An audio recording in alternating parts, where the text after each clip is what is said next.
ಸ್ನೇಹಿತರೆ, welcome back to Vishi vlogs. ಎಲ್ಲರೂ ಹೇಗಿದ್ದೀರಾ? ಬೆಳಗ್ಗೆ ಸಮಯ ವ್ಲಾಗ್ ಶುರು ಮಾಡ್ತಾ ಇದ್ದೀನಿ. ಇದರಲ್ಲಿ 3 ದಿನದ ವ್ಲಾಗ್ ಇದೆ. ಸ್ವಲ್ಪ ರೆಕಾರ್ಡ್ ಮಾಡಿದ್ದನ್ನು ಕಂಬೈನ್ ಮಾಡಿ ಹಾಕ್ತಾ ಇದ್ದೀನಿ. ಅಮ್ಮ ಬಂದಿದ್ದನ್ನು ನೋಡಿದ್ರಿ. ಅಮ್ಮ ಮತ್ತೆ 3 ದಿನ ಉಳ್ಕೊಂಡಿದ್ರು. ಟೋಟಲ್ 5ನೇ ದಿನ ವಾಪಸ್ ಹೋಗಿದ್ದಾರೆ. ಸೊ ಇದು 3 ದಿನದ ವ್ಲಾಗು ಒಟ್ಟಿಗೆ ಹಾಕ್ತಾ ಇದ್ದೀನಿ. ನನಗೆ ಕ್ಲಾಸಿಗೆಲ್ಲ ಹೋಗೋದಿದ್ದರಿಂದ ಜಾಸ್ತಿ ವಿಡಿಯೋ ಮಾಡೋದಕ್ಕೆ ಆಗ್ತಾ ಇರಲಿಲ್ಲ. ನಾನು ಬೆಳಗ್ಗೆ ಯೋಗಾಸನ ಮತ್ತು ಮೆಡಿಟೇಷನ್ನು ಎಲ್ಲ ಮುಗಿಸ್ಕೊಂಡು ನಂತರ ತಿಂಡಿ ತಿನ್ನೋದಕ್ಕೆ ಹೋಗ್ತಾಯಿದ್ದೆ. ಇವತ್ತಿನ ತಿಂಡಿ ಪುರಿ ಮತ್ತು ಮಾವಿನ ಹಣ್ಣು ಪಾಯಸ ಮಾಡೋಣ ಅಂತ ಅಮ್ಮ ಹೇಳಿದ್ರು. ಆನಾಗ ಪುರಿ ತಿನ್ನಬೇಕು ಅಂತ ಹೇಳ್ತಾಯಿದ್ಲು. ಬಟ್ ನನಗೆ ವೀಟು ಅಥವಾ ಗೋಧಿನ ಕಂಪ್ಲೀಟಾಗಿ ಬಿಡಬೇಕು ಅಂತ ಹೇಳಿದರು. ಸೊ ಹಾಗಾಗಿ ನಾನು ದೋಸೆ ಮಾಡ್ಕೊಂಡಿದ್ದೆ. ಒಂದು ಪುರಿ ಏನೋ ತಿಂದೆ. ಹಾಗೆ ಮಧ್ಯಾಹ್ನದ ಊಟಕ್ಕೆ ಅಮ್ಮ ಗಮ್ಮತ್ತಾಗಿ ಅಡುಗೆ ಮಾಡಿದರು. ಮಾವಿನಕಾಯಿ ಗೊಜ್ಜು, ಮಾವಿನಕಾಯಿ ಬಿಳಿ ಗೊಜ್ಜು, ಕೆಂಪು ಗೊಜ್ಜು ಮತ್ತು ಮಾವಿನ ಹಣ್ಣಿನ ಸಾಸ್ಮೆ, ಹಪ್ಪಳ, ಹಾಗೆ ತಂಬಳಿ, ಅನ್ನ, ಉಪ್ಪಿನಕಾಯಿ ಸಾಕಷ್ಟು ಇತ್ತು. ಸೊ ಎಲ್ಲ ಮಧ್ಯಾಹ್ನ ಊಟ ಮಾಡಿದ್ವಿ. ಹಾಗೆ ಇದು 2ನೇ ದಿನದ ಅಂದರೆ ಇನ್ ಪರ್ಸನ್ ಕ್ಲಾಸ್ ಆಗಿತ್ತು. ನಾನು ಹೊರಡ್ತಾ ಇದ್ದೀನಿ. ನಾನು ಸುಮಾರು 2:30-2:45ಗೆ ಕ್ಯಾಬ್ ಬುಕ್ ಮಾಡ್ಕೊಳ್ತಾ ಇದ್ದೆ. ಅಲ್ಲಿ ನಾವು 3:40 ಅಲ್ಲಿ ಇರಬೇಕಿತ್ತು. 4 ಗಂಟೆಯಿಂದ ಶುರುವಾಗ್ತಾ ಇತ್ತು. ಹೋಗಿ ಕ್ಲಾಸ್ ಮುಗಿಸ್ಕೊಂಡು ರಾತ್ರಿ ಬರ್ತಾ ಇದ್ದೆ. ಹಾಗೆ ಇದೇನು ಅಂದರೆ ಮತ್ತೆ ನೆಕ್ಸ್ಟ್ ಡೇ ಮಧ್ಯಾಹ್ನ ವ್ಲಾಗ್ ಕಂಟಿನ್ಯೂ ಮಾಡ್ತಾ ಇರೋವಂಥದ್ದು. ನಾವೆಲ್ಲ ಊಟ ಎಲ್ಲ ಮುಗಿಸ್ಕೊಂಡು ಎಲ್ಲರನ್ನೂ ಕರ್ಕೊಂಡು ನಾನು ಇವಾಗ ನನ್ನ ಕ್ಲಾಸ್ ಕಡೆ ಅಂತ ಹೋಗ್ತಾ ಇದ್ದೀನಿ. ಸೊ ಅಮ್ಮನ್ನು ಕರ್ಕೊಂಡು ಹೋಗ್ತಾ ಇದ್ದೀನಿ. ಇದು ನನಗೆ ತುಂಬ ಖುಷಿ ಕೊಟ್ಟಂಥ ಸಮಯ. ಯಾಕಂದರೆ ಅಮ್ಮಗೂ ಕೂಡ ಇದನ್ನೆಲ್ಲ ನೋಡೋದಕ್ಕೆ ಸಾಧ್ಯ ಆಯಿತು. ಸೊ ಅಮ್ಮನ ಹತ್ರನೇ ಅವರು ಬಾಗಿನ ಕೊಟ್ಟು ಒಂಥರ ಸೀಮಂತ ಹೇಗೆ ಮಾಡ್ತಾರೋ ಅದೇ ಥರ ನಮಗೆಲ್ರಿಗೂ ಮಾಡಿದರು. ಸೊ ಅದು ತುಂಬ ಖುಷಿ ಕೊಡ್ತು. ದೇವ್ರ ಮುಂದೆ ಸಾಕಷ್ಟು ಒಂದು ಸಾಂಪ್ರದಾಯಿಕವಾಗಿ ಮಾಡಿಕೊಟ್ರು. ಸೊ ನಾನೆಲ್ಲನೂ ರೆಕಾರ್ಡ್ ಮಾಡಿಲ್ಲ, ಎಲ್ಲರನ್ನೂ ಕೂರಿಸಿ ಮಾಡಿದ್ರಲ್ವ. ಸೊ ನಾನು ಹಾಗೆ ಯಾರನ್ನೂ ಕೇಳದೆ ನಾವು ವಿಡಿಯೋ ಹಾಕೋದು ಸರಿ ಇರೋದಿಲ್ಲ ಅಂಥೇಳಿ ನಂದಷ್ಟೇ ನಾನು ಹಾಕ್ತಾಯಿದ್ದೀನಿ. ಅಷ್ಟು ಎಲ್ಲ ಅಂದರೆ ನಾವೆಲ್ಲ ಯಾರಾದರೂ ಕೋರ್ಸ್ ತೊಗೊಂಡಿದ್ವಿ, ಎಲ್ರಿಗೂ ಕೂಡ ಬಾಗಿನ ಅಥವಾ ಅರಿಶಿನ ಕುಂಕುಮ ಬಳೆ ಎಲ್ಲ ಕೊಡ್ತಾರಲ್ವ, ಅದನ್ನು ಕೊಟ್ಟರು. ಅದನ್ನು ಅವ್ರ ಫ್ಯಾಮಿಲಿ ಮೆಂಬರ್ಸ್ ಅಂದರೆ ಅಮ್ಮ ಅಕ್ಕನೋ ಯಾರಾದರೂ ಬಂದಿದ್ದರೆ ಅವ್ರ ಹತ್ರ ಕೊಡಿಸ್ತಾರೆ. ಇಲ್ಲ ಅಂದರೆ ವಾಲಂಟಿಯರ್ ಯಾರು ಇರ್ತಾರೆ ಅವರೇ ಕೊಡ್ತಾರೆ. ಆನಂತರ ನಮ್ಮನ್ನೆಲ್ಲರನ್ನೂ ಕೂರಿಸಿ ಆರತಿ ಬೆಳಗ್ಗೆ ಮತ್ತು ಅಕ್ಷತೆ ಎಲ್ಲ ಹಾಕಿ ತುಂಬ ಚೆನ್ನಾಗಿ ಸಾಂಪ್ರದಾಯಿಕವಾಗಿ ಎಲ್ಲ ಮಾಡಿದ್ರು.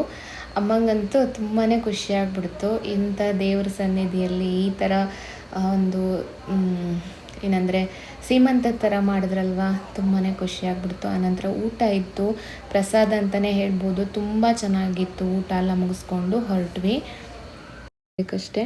ಸೊ ಪ್ರಸಾದ ತಗೊಂಡು ಊಟ ಮಾಡಿಕೊಂಡು ಅದಾದಮೇಲೆ ರಾತ್ರಿ ನಾವು ಹೊರಟ್ವಿ. ಈ ಕಾರ್ಯಕ್ರಮ ಮಾತ್ರ ನನ್ನ ಪ್ರೆಗ್ನೆನ್ಸಿಯಲ್ಲಿ ತುಂಬ ಮಹತ್ವದ್ದು ಮತ್ತು ಮರೆಯೋಕ್ಕೆ ಸಾಧ್ಯ ಇಲ್ಲ, ಅಷ್ಟು ಚೆನ್ನಾಗಿತ್ತು ಇದು. ಹಾಗೆ ಅದಾದಮೇಲೆ ಇದು ನೆಕ್ಸ್ಟ್ ಡೇ ಮಾರ್ನಿಂಗ್. ನಿನ್ನೆ ನಾವು ಈಶಾ ಜನನಿ ಪ್ರೋಗ್ರಾಮ್ ಲಾಸ್ಟ್ ಡೇ ಆಗಿತ್ತು. ಸೊ ತುಂಬಾ ಖುಷಿಯಾಯಿತು ನನಗಂತೂ. ಆ ಒಂದು ಗುಂಗಿನಿಂದ ಹೊರಗೆ ಬರೋಕ್ಕಾಗ್ತಿಲ್ಲ, ಅಷ್ಟು ಖುಷಿಯಾಗಿದೆ. ಅಮ್ಮ ಇದ್ದರು. ಸೊ ಒಂಥರ ಶ್ರೀಮಂತ ಆಗಿರೋ ಥರ ಒಂದು ಫೀಲ್ ಕೊಡ್ತು. ಆ ದೇವ್ರ ಮುಂದೆ ಅಷ್ಟು ಒಳ್ಳೆ ಜನರ ಹತ್ರ, ಅಮ್ಮನ ಹತ್ರ ಎಲ್ಲ ಅಂದರೆ ಅರಿಶಿನ ಕುಂಕುಮ ಬಳೆ ಎಲ್ಲ ಕೊಟ್ಟಿದ್ದು ತುಂಬಾ ಖುಷಿಯಾಯಿತು. ಸೊ ಹಾಗೆ ಬೆಳಗ್ಗೆ ಇವತ್ತು ಮತ್ತೆ ಬ್ಲಾಗ್ ಶುರು ಮಾಡೋಣ ಅಂತ ಅನ್ನಿಸ್ತು. ಏನೋ ಸೌಂಡ್ ಮಾಡ್ತಾ ಇದ್ದಾರೆ, ನಾನು ಒಳಗಡೆ ಹೋಗ್ತೀನಿ. ಹಾಗೆ ನಮ್ಮ ಚಾನಲ್ನ ಹೊಸದಾಗಿ ನೋಡ್ತಾ ಇದ್ರೆ ಸಬ್ಸ್ಕ್ರೈಬ್ ಮಾಡಿಕೊಂಡು ಸಪೋರ್ಟ್ ಮಾಡಿ, ಓಕೆನಾ?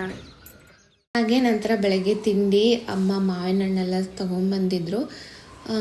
ಹಾಗಾಗಿ ಮಾವಿನ ಹಣ್ಣಿನ ಪಾಯಸ, ದೋಸೆ ಮತ್ತು ಚಟ್ನಿ ಎಲ್ಲ ರೆಡಿ ಮಾಡಿದರು. ನಮ್ಮ ಮನೆಯಲ್ಲಿ ಅಚ್ಚುತ್ತವ್ರಿಗೆ ಅನಗಂಗೆ ಎಲ್ಲ ಮಾವಿನ ಹಣ್ಣು ಅಂದರೆ ತುಂಬ ಇಷ್ಟ. ಸೊ ಬೆಳಗ್ಗೆ ಒಂದು ಸಲ ತಿಂತಾರೆ. ಹಾಗಾಗಿ ಇವರಿಗೆಲ್ಲ ಇಷ್ಟ ಅಂತ ಅಮ್ಮ ತೊಗೊಂಬಂದಿದ್ರು. ಅನಾಗ ಏನೋ ಹೇಳ್ತಾಯಿದ್ಲು, ನನಗೇನೋ ಬೇಕು ಅಂತೇಳಿ. ಹಾಗೆ ವಿವರೊಬ್ಬರು ಕೇಳ್ತಾಯಿದ್ರು, ಅಡುಗೆ ಮಾಡ್ತಾಯಿದ್ರು ಕೂಡ ವಿಂಡೋ ಯಾಕೆ ತೆಗೆದಿಡಲ್ಲ ಅಂತ.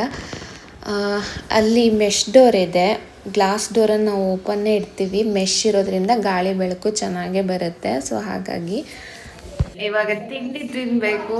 ಅಚ್ಚತ್ತವ್ರದ್ದು ಅನ್ನಗಂದು ಆಯಿತು. ಹಾಗೆ ಇವತ್ತು ನಾನು ಹಾಸ್ಪಿಟ್ಲಿಗೆ ಹೋಗ್ಲಿಕ್ಕಿದೆ. ದಿನ ಟ್ರಾವೆಲ್ ಮಾಡೋದೇ ಆಗಿದೆ ನನಗೆ. ಇವತ್ತು ಹೋಗಿ ಬಂದರೆ ಆಯಿತು. ನಿನಗೆ ಇಂಜೆಕ್ಷನ್ ಇವತ್ತಿಲ್ಲ, ನೆಕ್ಸ್ಟ್ ವೀಕೆಂಡ್. ಇವತ್ತೇ ಬೇಕಾ? ಇವತ್ತೇ ಬೇಕಾ ಇಂಜೆಕ್ಷನ್?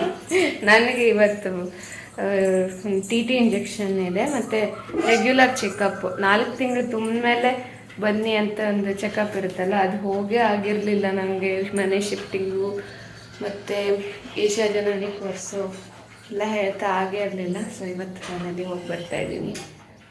4ನೇ ತಿಂಗಳ ಕಂಪ್ಲೀಟ್ ಆಗ್ತಿದ್ದಂಗೆ ಒಂದು ಚೆಕಪ್ ಇರುತ್ತೆ. ಅದೇನು ಸ್ಕ್ಯಾನಿಂಗು ಆ ಥರದ್ದೇನಿಲ್ಲ, ಜಸ್ಟ್ ಡಾಕ್ಟ್ರ್ ಹತ್ರ ಹೋಗಿ ಚೆಕಪ್ ಮಾಡಿಸ್ಕೊಂಡು ಜಸ್ಟ್ ಹಾರ್ಟ್ ಬೀಟ್ ಅಂದು ನೋಡ್ತಾರೆ ಡಾಕ್ಟ್ರೇ. ಅದಾದಮೇಲೆ ಟಿ ಇಂಜೆಕ್ಷನ್ ತೊಗೊಳ್ಳಿ ಅಂತ ಹೇಳಿದ್ರು. ಒಬ್ಬರೇ ಬಂದಿರೋದ್ರಿಂದ ಬೇಕಾದರೆ ನೆಕ್ಸ್ಟ್ ಸ್ಕ್ಯಾನಿಂಗ್ ಬರುವಾಗ ತೊಗೊಂಡ್ರು ಆಗುತ್ತೆ ಅಂತ ಹೇಳಿದ್ರು. ಬಟ್ ನಾನು ತೊಗೊಂಡು ಬಂದೆ ಇಂಜೆಕ್ಷನ್ನು. ಹಾಗೆ ನನಗೆ ಇವಾಗ ಅನಾಮಲಿ ಸ್ಕ್ಯಾನ್ ಕೂಡ ಅಂದರೆ ಬರೆದು ಕೊಟ್ಟಿದ್ದಾರೆ. ನೆಕ್ಸ್ಟ್ ಹೋಗಬೇಕು ಇನ್ನೊಂದು ವಾರ ಬಿಟ್ಟು.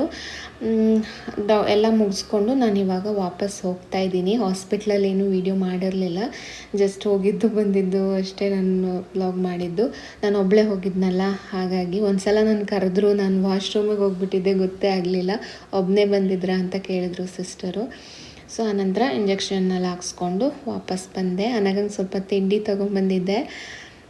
ಸೊ ಅವಳು ಕಾಯ್ತಾ ಇದ್ಲು, ಅಮ್ಮ ಏನು ತೊಗೊಂಬರ್ತಾಳೆ ಅಂತ. ಸೊ ಹಾಗಾಗಿ ಏನಾದರೂ ತಂದು ಕೊಡ್ತೀನಿ ಅಂತ ಹೇಳಿ ಹೋಗಿದ್ದೆ, ತೊಗೊಂಬಂದೆ. ಊಟ ಮಾಡ್ತಾ ಇದ್ದೀವಿ ಅಂತ ಮಾಡಿದ್ದಮ್ಮ. ಹಲಸಿನಕಾಯಿ ಹುಳಿ, ಪಲ್ಯ ಪಲ್ಯ.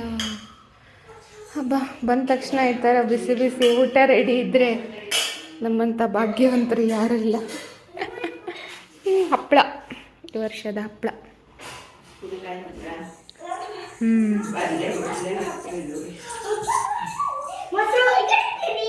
ನಾವು ಹೊರಗಡೆ ಹೋಗಿ, ಅದರಲ್ಲೂ ಹಾಸ್ಪಿಟ್ಲಿಗೆ ಹೋಗಿ ಬಂದ ಮೇಲೆ ಹೊಟ್ಟೆ ಹಸಿತಾ ಇರುತ್ತೆ ಮಧ್ಯಾಹ್ನ ಟೈಮು. ಆವಾಗ ಈ ಥರ ಅಡುಗೆ ರೆಡಿ ಇದ್ದರೆ ಆಗೋ ಸಂತೋಷನೇ ಬೇರೆ.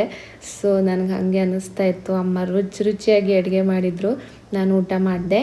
ಹಾಗೆ ಇದು ನೆಕ್ಸ್ಟ್ ಡೇ ಮತ್ತೆ ಬ್ಲಾಗ್ ಕಂಟಿನ್ಯೂ ಮಾಡ್ತಾ ಇರೋದು. ಮಾರ್ನಿಂಗ್ ಇದು ನಾನು ಏನಂದರೆ ಯೋಗ ನನಗೇನೆಲ್ಲ ಹೇಳ್ಕೊಟ್ಟಿದ್ದಾರೆ ಅದು ಫಸ್ಟ್ ಮಾಡಬೇಕಿತ್ತು. ಅದಾದಮೇಲೆ ಏನಂದರೆ ಮೆಡಿಟೇಷನ್ನು, ನಾಡಿ ಶುದ್ಧಿ, ಅನಂತರ ಮೆಡಿಟೇಷನ್ನು, ಸಾಕಷ್ಟು ಕ್ರಿಯೆ ಹೇಳ್ಕೊಟ್ಟಿರ್ತಾರೆ, ಅದನ್ನೆಲ್ಲ ಮಾಡ್ತಾ ಹೋಗಬೇಕು. ಸೊ ಟೋಟಲ್ ನನಗೊಂದು 3/4 ತಾಸು ಬೇಕೇ ಆಗುತ್ತೆ. 3/4 ತಾಸು ಅನ್ನೋದಕ್ಕಿಂತ ಮತ್ತು ಹೆಚ್ಚೇ ಬೇಕು, ಒಂದೊಂದ್ಸಲ 1 ತಾಸೇ ಆಗಿಬಿಡುತ್ತೆ. ಸೊ ಆ ಥರ ಬೆಳಗ್ಗೆ, ಮಧ್ಯಾಹ್ನ, ಸಂಜೆ 3 ಸಲ ಮಾಡೋದಕ್ಕೆ ಹೇಳಿದ್ದಾರೆ. ಬಟ್ ಮಧ್ಯಾಹ್ನ ಸಾಧ್ಯನೇ ಆಗ್ತಾಯಿಲ್ಲ ನನಗೆ. ಬೆಳಗ್ಗೆ ಮತ್ತು ಸಂಜೆ ತಪ್ಪದೇ ಮಾಡ್ತಾಯಿದ್ದೀನಿ. ಸೊ ನನಗಲ್ಲಿ ಯೋಗ ಅಲ್ಲ ಅಂದರೆ ಅಲ್ಲಿ ಹೋದಾಗಲೇ ಹೇಳ್ಕೊಟ್ಟಿದ್ದಾರೆ. ಮೆಡಿಟೇಷನ್ನೆಲ್ಲ ಆನ್ಲೈನಲ್ಲೇ ಹೇಳ್ಕೊಡ್ತಾಯಿದ್ರು. ಸೊ ಯಾರಾದರೂ ಮಾಡೋರಿದ್ದರೆ ಖಂಡಿತ ಟ್ರೈ ಮಾಡ್ಬೋದು. ಆದರೆ ಇದು ಯಾವುದೂ ಫ್ರೀ ಅಲ್ಲ, ನಾವು ಪೇ ಮಾಡೇ ಹೋಗಬೇಕು. ಈ ರೂಮ್ ಸ್ವಲ್ಪ ಮೆಸ್ಸಿ ಇದೆ. ನಾವು ಎಲ್ಲ ತುಂಬಿಸಿಟ್ಕೊಂಡಿರೋದು, ಬಟ್ಟೆನೆಲ್ಲ ಒಂದು ಕಡೆ ತುಂಬಿಸಿಟ್ಕೊಂಡಿರೋ ಸೆಟ್ ಮಾಡಿ ಆಗಿರಲಿಲ್ಲ ಆವಾಗ. ಇವಾಗೆಲ್ಲ ಆಲ್ಮೋಸ್ಟ್ ಆಗಿದೆ, ಆವಾಗ ಹಾಗೆ ಇತ್ತು. ಸೊ ನಾನು ಯೋಗ ಎಲ್ಲ ಮಾಡಿಕೊಂಡೆ ಆ ರೂಮ್ನಲ್ಲಿ. ಅದಾದಮೇಲೆ ಮತ್ತೆ ಬೆಳಗ್ಗೆ ತಿಂಡಿ ಎಲ್ಲ ಮಾಡಿಕೊಂಡು ತಿಂತಾಯಿದ್ದೀವಿ. ಸೊ ಅಮ್ಮ ಬಂದಾಗಿಂದ ಅಮ್ಮನೇ ದೋಸೆ ಎಲ್ಲ ಮಾಡ್ತಾಯಿದ್ರು. ಸೊ ರುಚಿಯಾಗಿ ತಿಂಡಿ ತಿಂದ್ವಿ. ಮತ್ತೇನು ಅಂದರೆ ಆವತ್ತಿನ ದಿನ ಅಮ್ಮ ವಾಪಸ್ ಹೋಗಬೇಕಿತ್ತು. ವಾಪಸ್ ಹೋಗ್ತಾರೆ ಅಂತ ಅವತ್ತು ಬೆಳಗ್ಗೆಯಿಂದನೇ ನನಗೊಂಥರ ಬೇಜಾರಾಗ್ತಾಯಿತ್ತು. ಬಟ್ ಇಷ್ಟರು ಬಂದ್ರಲ್ಲ ಅಂತ ಖುಷಿ ಪಡಬೇಕು ನಾನು. ಯಾಕಂದರೆ ಆಗ್ತಾನೇ ಇರಲಿಲ್ಲ, ನನಗೆ ಸಾಧ್ಯನೇ ಇರಲಿಲ್ಲ ಅವ್ರು ಬಂದಿರಲಿಲ್ಲ ಅಂದಿದ್ರೆ. ಹಾಗೆ ನನಗೆ ಯಾವುದೇ ರೆಸಿಪಿನೆಲ್ಲ ರೆಕಾರ್ಡ್ ಮಾಡೋಕ್ಕಾಗಿರಲಿಲ್ಲ. ಜಸ್ಟ್ ನಾವು ಏನೆಲ್ಲ ಅಡುಗೆ ಮಾಡಿದ್ವಿ ಅಷ್ಟೇ, ಒಂದು ಡೈಲಿ ವ್ಲಾಗ್ ಅಷ್ಟೇ ನಾನು ಶೇರ್ ಮಾಡಿರೋದು. ರೆಸಿಪಿ ಎಲ್ಲ ಆಗಿಲ್ಲ. ಮಧ್ಯಾಹ್ನ ಊಟ ಮಾಡಿದ್ವಿ. ಬಾಲ್ಕನಿಯಲ್ಲಿ ನಾನು ವಾಕ್ ಮಾಡ್ತೀನಿ, ತುಂಬ ದೊಡ್ಡದಾಗಿದೆ. ಹಾಗೆ ಮಧ್ಯಾಹ್ನ ಮೇಲೆ ಇದು ಅಮ್ಮ ಟೀ ಎಲ್ಲ ಕುಡಿದ್ರು. ನಂತರ ಚಪಾತಿ ಮಾಡ್ಕೊಳ್ಳೋದಕ್ಕೆ ತಯಾರಿ ಮಾಡ್ಕೊಳ್ತಾ ಇದ್ದಾರೆ. ಊರಿಗೆ ಹೋಗುವಾಗ ರಾತ್ರಿ ಬೇಗ ಅಂದರೆ ಸಂಜೆ 6:30 ಅಷ್ಟೊತ್ತಿಗೆ ಊಟ ಮಾಡಬೇಕಾಗತ್ತೆ. ಇಲ್ಲಿಂದನೇ ನಮಗೆ ಹತ್ತಿರದಿಂದನೇ ಬಸ್ಸು ಬಿಡ್ತಾರೆ. ಸೊ ಅಷ್ಟು ಬೇಗ ಎಲ್ಲ ಊಟ ಮಾಡಿದ್ರೆ ಸೇರೋದು ಇಲ್ಲ, ಮತ್ತು ಆನಂತರ ಹಸಿವೆ ಆಗುತ್ತೆ ಅಂಥೇಳಿ ಏನಾದರೂ ಬಾಕ್ಸಿಗೆ ಹಾಕ್ಕೊಂಡು ಹೋಗ್ತಾರೆ. ಅದಕ್ಕೋಸ್ಕರ ಚಪಾತಿ ಅಮ್ಮ ಲೊಟ್ಸ್ಕೊಟ್ರು, ನಾನು ಸುಡ್ತಾ ಇದ್ದೀನಿ. ಏನೇನೋ ಮಾತಾಡ್ಕೊಳ್ತಾ ಇದ್ವಿ. ಅಮ್ಮ ವಾಪಸ್ ಹೋಗ್ತಾರೆ ಅಂದರೆ ಯಾರಿಗೆ ಬೇಜಾರಾಗಲ್ಲ, ತುಂಬ ಬೇಜಾರಾಯಿತು. ಆ ನಂತರ ಬಾಕ್ಸಿಗೆಲ್ಲ ತುಂಬಿಕೊಂಡು ಎಲ್ಲ ರೆಡಿ ಆಯಿತು. ಇವಾಗ ಇನ್ನೇನು ಹೊರಡ್ತಾರೆ. ಅಮ್ಮಂಗೆ ಅರಿಶಿನ ಕುಂಕುಮ ಕೊಡ್ತಾ ಇದ್ದೀನಿ. ಸೊ ಇವಾಗಂತೂ ತುಂಬ ಅನ್ನಿಸ್ತಾ ಇತ್ತು ಅಮ್ಮ ಹೊರಟೋಗ್ತಾರಲ್ಲ ಅಂಥೇಳಿ. ಬಟ್ ಖುಷಿ ಪಟ್ಟೆ, ಯಾಕಂದರೆ ಎಷ್ಟಾದರೂ ನನಗೆ ಬಂದು ಹೆಲ್ಪ್ ಮಾಡಿದ್ದಾರೆ ಅಮ್ಮ ಅಂಥೇಳಿ ಖುಷಿ ಆಯಿತು. ಆನಂತರ ಅಮ್ಮ ಹೊರಡ್ರು. ಅಮ್ಮಂಗೆ ಸ್ವಲ್ಪ ಬೇಜಾರಾಗ್ತಾಯಿತ್ತು ಹೊರಡುವಾಗ. ನಿಜ ಬಿಕೋ ಅನಿಸ್ತಿದೆ.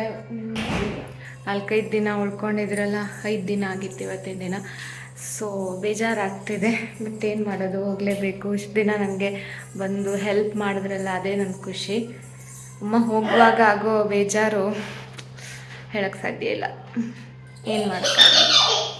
ಕೊನೆಯದಾಗಿ ಈಶಾ ಜನನಿ ಪ್ರೋಗ್ರಾಮಿನ ಒಂದು ಬೆಸ್ಟ್ ಮೂಮೆಂಟನ್ನು ಶೇರ್ ಮಾಡಬೇಕು ಅಂತ ಅನ್ನಿಸ್ತು. ಬಟ್ ನಾನು ಬ್ಲರ್ ಮಾಡಿದ್ದೀನಿ, ಬಿಕಾಸ್ ಅವ್ರಿಗೆಲ್ಲ ನಾನು ಪರ್ಮಿಷನ್ ತೊಗೊಂಡಿಲ್ಲ. ಹಾಗಾಗಿ ತುಂಬಾ ಚೆನ್ನಾಗಿತ್ತು. ಈ ಥರ ನಮಗೆ ಆರತಿ ಎಲ್ಲ ಬೆಳಗಿದ್ರು, ಎಲ್ಲರನ್ನು ಕೂರಿಸಿ, ನಂತರ ಇದೇ ಥರ ಕೂರಿಸಿ ಅಕ್ಷತೆ ಎಲ್ಲ ಹಾಕಿ ಆಶೀರ್ವಾದ ಮಾಡಿದ್ರು. ಇದು ಕೊನೆಯದಾಗಿ ಅಂದರೆ ಬೀಳ್ಕೊಡುಗೆ ಥರ ಮಾಡಿರೋದು. ತುಂಬಾ ಚೆನ್ನಾಗಿತ್ತು. ಇದು ನನಗೆ ಈ ಒಂದು ಪ್ರೆಗ್ನೆನ್ಸಿಯಲ್ಲಿ ತುಂಬಾ ಬೆಸ್ಟ್ ಮೂಮೆಂಟ್ ಅಂತಲೇ ಹೇಳ್ಬೋದು. ತುಂಬ ಕಲ್ತಿದ್ದೀನಿ ಈ ಮೂಲಕ. ಥ್ಯಾಂಕ್ ಯು ಸೋ ಮಚ್ ಪ್ರತಿಯೊಬ್ಬರಿಗೂ ಕೂಡ ಈ ಪ್ರೋಗ್ರಾಮನ್ನು ನಡೆಸ್ಕೊಟ್ಟವ್ರಿಗೆ ಅಂತ ಹೇಳ್ತಾ, ಈ ವಿಡಿಯೋ ನೋಡಿದ್ದಕ್ಕಾಗಿ ನಿಮಗೂ ಕೂಡ ಧನ್ಯವಾದ ಹೇಳ್ತಾ ಮುಗಿಸ್ತಾ ಇದ್ದೀನಿ.